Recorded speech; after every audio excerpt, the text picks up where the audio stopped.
bab 74 dan ke-75. Mandy, sudah lama ya kita tidak bertemu sejak kelulusan, bukan? Wyatt menatap Mandy dengan tegas. Tunggu sebentar di sini. Kalau bukan kau, aku tidak bisa membantu. Ucap Wyatt dengan genit. Ngomong-ngomong dia, Wyatt menatap Harvey dengan bingung. Pria ini memakai baju murahan. Jelek sekali. Kenapa dia bersama mereka?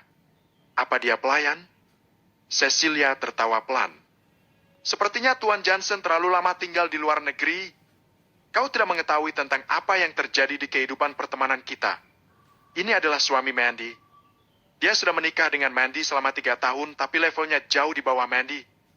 Oh ya? Ternyata kau menantu keluarga Zimmer. Kau sangat terkenal karena tidak berguna. Aku sempat mendengar tentangmu. Wyatt tertawa. Tapi ini bukan tempat yang cocok untuk orang sepertimu, pergilah. Harvey melirik Wyatt dan berkata dengan dingin. Kau supervisor atau manajer? Jika bukan manajer, berarti kau seorang pelayan. Jika kau tidak bisa memberi kami kamar khusus, jujur saja kepada kami. Jangan banyak alasan. Harvey menggertaknya penuh dengan penghinaan. Northland Restaurant memiliki sebagian saham di York Enterprise. Harvey telah membaca dokumen yang terkait dengan restoran tersebut beberapa hari yang lalu. Restoran itu memiliki aturan di mana pelanggan harus melakukan reservasi terlebih dahulu. Selain itu, peraturan di sana sangat ketat. Wyatt hanyalah seorang manajer tingkat bawah. Bahkan jika pemilik restoran datang, dia tidak bisa memastikan bahwa mereka bisa segera mendapatkan kamar khusus. Kau, lihat saja ya. Aku akan mengaturnya. Mendengar menantu pecundang itu menghinanya, dia sangat tersinggung. Dia pasti akan mendapatkan kamar privat hari itu, tidak peduli apapun yang harus dia lakukan. Setelah Wyatt masuk ke restoran, Cecilia menatap tajam ke arah Harvey dan berkata, Harvey, kau tahu tidak? Susah sekali untuk dapat reservasi di sini. Belum tentu kau dapat ruangan privat khusus itu walau pesan dari bulan lalu sekalipun. Aku sudah baik hati mengajakmu ke sini agar kau bisa menikmatinya. Beraninya kau dengan Wyatt. Jika kita tidak mendapatkannya, itu salahmu. Kalau begitu, kita tidak jadi makan di sini. Apa itu akan buat kita mati kalau tidak makan di sini? Harvey jengkel dan menatap Mandy lalu berkata, Sayang, apa kau ingin makan di sini? Tidak terlalu mau sih. Mandy merasa bersalah. Walaupun sebenarnya dia agak tertarik dengan restoran yang cukup populer di kalangan selebriti itu.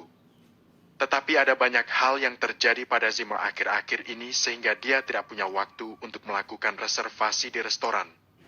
Sekarang dia mendengar bahwa Wyatt mengusahakan kamar privat untuk mereka, jadi membuat dia sedikit bersemangat. Melihat ekspresi wajah Mandy, Harvey mengetahuinya. Wyatt pasti tidak bisa mendapatkannya karena dia tidak mampu. Jadi Harvey hanya bisa mengeluarkan ponselnya dan mengirim pesan ke Avon dengan cepat.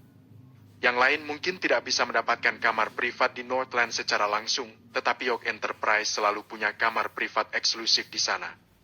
Dia hanya perlu meminta Evan untuk memberitahu restoran soal itu. Di kantor Northland, pemilik restoran mengenakan setelan jas. Dia bahkan tidak mengangkat kepalanya saat melihat teleponnya. Dia kemudian berkata, Wyatt, aku tahu kau anak siapa. Tetapi kau harus tahu bahwa Northland milik Yorks dari South Slade. Aku akan memecat siapapun yang berani melanggar aturan di restoran ini. Minta mereka pergi. Tapi ingatlah untuk bersikap sopan kepada mereka. Jangan merusak reputasi kami. Wyatt menyeka keringat dinginnya, mengangguk dan berkata, Tuan, apakah benar-benar tidak ada jalan lain? Bukankah kita punya kamar privat VIP yang belum pernah digunakan sama sekali? Apa itu bisa? PLAKK. Pemilik restoran itu tiba-tiba berdiri dan langsung menampar Wyatt. Dia kemudian memarahi Wyatt. Kau gila? Itu adalah ruangan privat khusus untuk CEO York Enterprise. Meskipun tidak pernah digunakan, kita tidak bisa memakainya, apa kau mau cari mati? Mendengar itu, ekspresi wajah Wyatt menjadi muram. Dia hanya bisa menyentuh wajahnya dan keluar dari kantor. Dia berada dalam posisi yang sulit. Dewi pujaannya ada di sana, namun dia sudah berupaya agar bisa mendapatkan kamar privat. Tiba-tiba pemilik restoran itu keluar dari ruangan. Dia kemudian berkata, Apa ada Zimmer dari antara teman-temanmu tadi? Wanita muda dari Zimmer? Iya. Kalau begitu bawa saja mereka masuk. Aku akan mengizinkan mereka menggunakan ruang pribadi milik York Enterprise. Wyatt tercengang. Dia tidak tahu apa yang terjadi. Dia hanya bisa keluar dari kantor tanpa sadar. Wyatt, apa bisa? Di resepsionis, Cecilia menatap Harvey seolah dia berhasil pamer di depannya. Iya, Wyatt mengangguk tanpa sadar. Dia memang mendapatkan ruangan privat, tetapi itu sangat aneh. Sepertinya ada seseorang yang berpengaruh dan berkuasa yang memberi perintah ke restoran tentang pemesanan kamar privat itu. Jika tidak, mana mungkin mereka bisa mendapatkan ruang pribadi khusus untuk York Enterprise, mengingat temperamen pemilik restoran tadi sangat buruk. Mandy, ayo dan berterima kasih pada Wyatt. Kalau tidak, kita tidak akan bisa masuk ke restoran, kata Cecilia riang. Di luar dugaan Mandy, Wyatt memang bisa mengatur ruang privat untuk mereka. Pada saat itu, dia mengangguk dan berkata, Wyatt, aku tahu aturan yang dimiliki restoran ini. Aku tidak mengira kau dapat membuat pengecualian untuk kami. Terima kasih. Bab 75. Wyatt hanya bisa terdiam. Dia masih ragu bagaimana pria itu bisa mendapatkan pengecualian untuk mendapatkan reservasi kamar privat itu, bahkan dirinya saja tidak bisa. Tapi ada sang dewi pujaan hatinya, Mandy, yang berdiri di hadapannya sekarang. Karena Mandy mengira dialah yang membantu mereka, dia tidak perlu memberi penjelasan soal itu. Dia memanfaatkan keadaan itu sebagai keuntungan baginya. Para dewi, silahkan lewat sini. Kami telah mengatur kamar privat VIP terbesar di Northland untuk Anda sekalian. Untuk Harvey, sebaiknya jangan masuk, kamu tidak akan mampu membayar. Wyatt menyindir dan tersenyum tipis. Harvey melirik Wyatt dan berkata dengan dingin, Tuan Johnson, apa benar kau yang membuat akses ke sini? Jika bukan aku, mana mungkin pecundang sepertimu? Wyatt tersenyum meledek. Harvey, Mandy berkata dengan serius di samping mereka. Tuan Johnson dengan sangat baik memberikan ini untuk kita. Jangan memulai. Selain itu, Wyatt, kau adalah teman sekelasku dulu dan aku sangat berterima kasih karena telah membantu kami. Tapi Harvey adalah suamiku. Jika dia tidak bisa masuk ke restoran, aku juga tidak akan masuk. Wyatt terdiam sesaat. Segera dia tersenyum dan berkata dengan sopan. Apa maksudmu, Mandy? Aku hanya bercanda. Harvey tampak tidak bisa berkata-kata. Jelas-jelas aku yang mengaturnya. Kenapa susah sekali untuk mengakuinya? Ucapnya dalam hati. Ketika mereka sampai di ruangan, mereka terpana, Mandy dan Cecilia seperti melihat seluruh isi dunia. Dekorasi ruangan itu sangatlah mewah. Mereka melihat ukuran kayu yang sangat indah di mana-mana dan bahkan ada air mancur buatan di bagian paling dalam dari aula besar itu. Selain itu, ada meja makan raksasa bisa menampung setidaknya 20 tamu sekaligus. Wyatt memberitahu bahwa restoran telah menyiapkan kamar privat ini untuk mereka. Sebelumnya mereka mengira bahwa sebuah kamar privat biasa dan kecil. Di luar dugaan mereka, ternyata jauh lebih indah. Saat itu, Wyatt terlihat sombong dan dia tidak memberikan banyak penjelasan. Dia bahkan tidak membiarkan mereka melihat menu. Kemudian, mereka segera melihat para pelayan menyajikan hidangan lezat dengan cekatan. Hidangannya tidak hanya terlihat indah tetapi juga nampak lezat. Meskipun dia tidak tahu siapa orang berpengaruh yang membuat perintah reservasi ke restoran, pasti orang itu memiliki status yang cukup bergengsi karena bisa membiarkan pemilik restoran yang pelit dan galak langsung bersikap begitu murah hati. Cecilia kembali terkejut. Dia mau tidak mau berkata, Wyatt, kau sangat mengagumi Mandy, ya? Pasti semua makanan ini mahal. Wyatt memaksakan senyumnya. Dia menyeka keringat dinginnya diam-diam dan berkata, Aku harus melakukan ini karena kalian berdua adalah teman sekelasku. Tentunya aku perlu menyiapkan semuanya dengan baik. Nikmati saja. Ini traktiran dariku. Sebelum dia selesai berbicara, Harvey menarik kursi untuk duduk. Dia kemudian memegang tangan Mandy untuk menuntunnya duduk juga. Melihat pemandangan itu, Wyatt sangat kesal. Berani sekali lelaki gembel ini. Bisa-bisanya dia duduk bersebelahan dengan wanita pujaanku.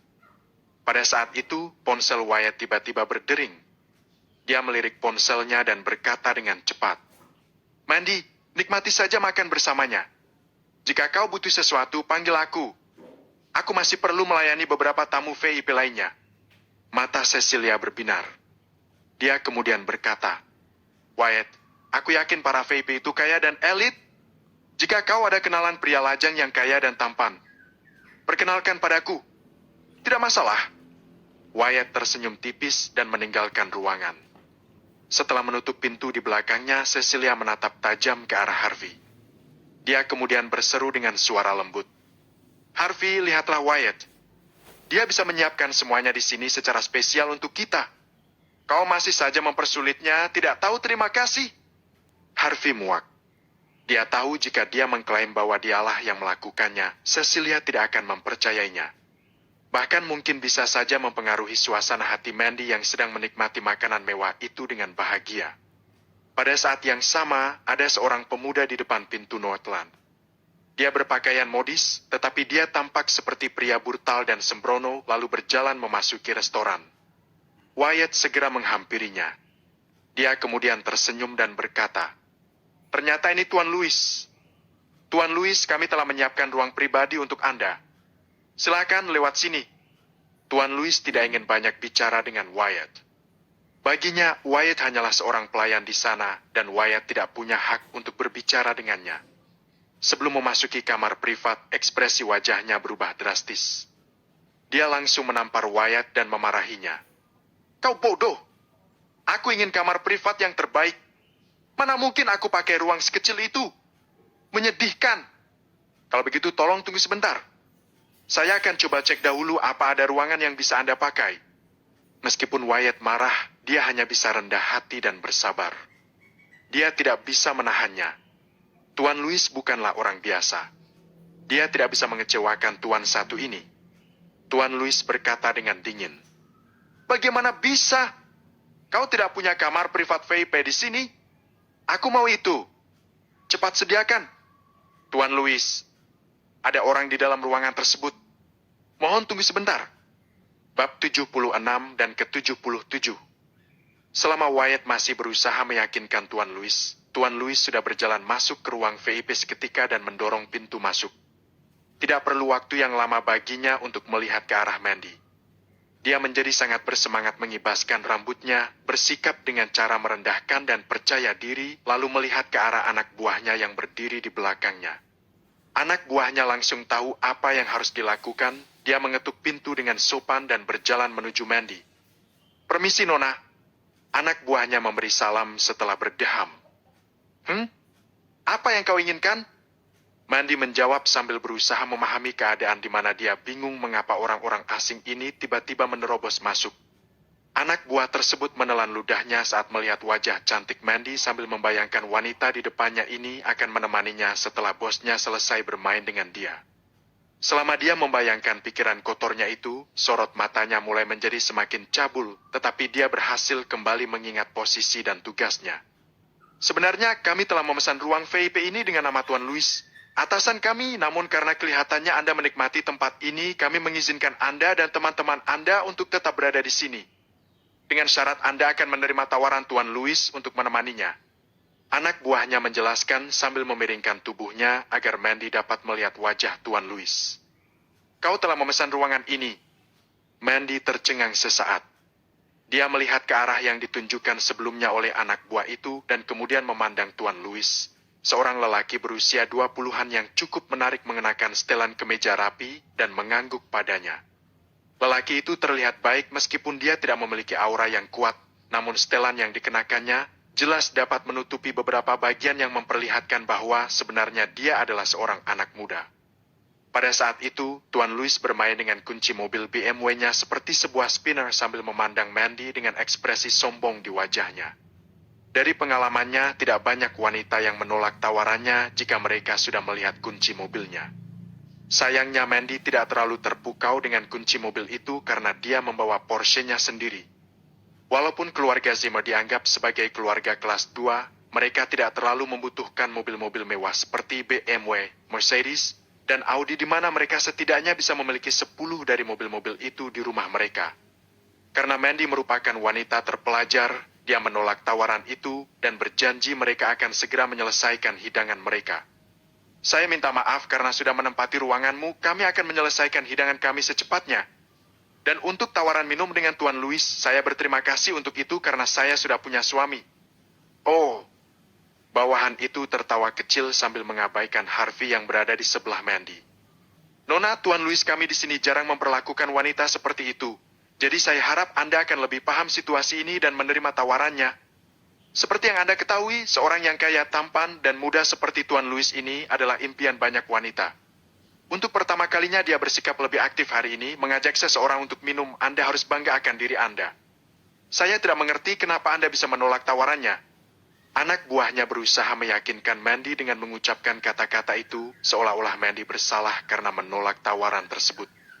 Tidak perlu dijelaskan, mereka akan melakukan hal ini setiap saat dengan tingkat keberhasilan yang tinggi. Pengalaman mereka yang lalu membuat mereka berpikir bahwa tidak ada wanita yang akan menolak tawaran mereka. Mereka bahkan berpikir siapa yang berani menolak mereka berarti tidak sadar dengan konsekuensi yang akan mereka hadapi. Saya tidak kenal dia.